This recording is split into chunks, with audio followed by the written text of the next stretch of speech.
paano Kuya Bait? Pag wala si ate, malulungkot Kuya Bait.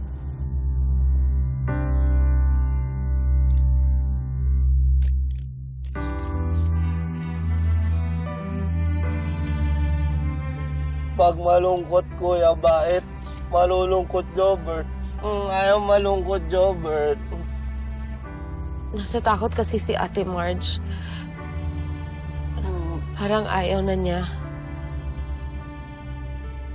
Si Jobert din minsan tatakot. Pero 'di ba? Sabi mo ate, 'di ba?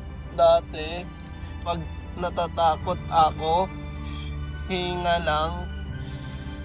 Ngayon ate, ikaw naman dapat huminga.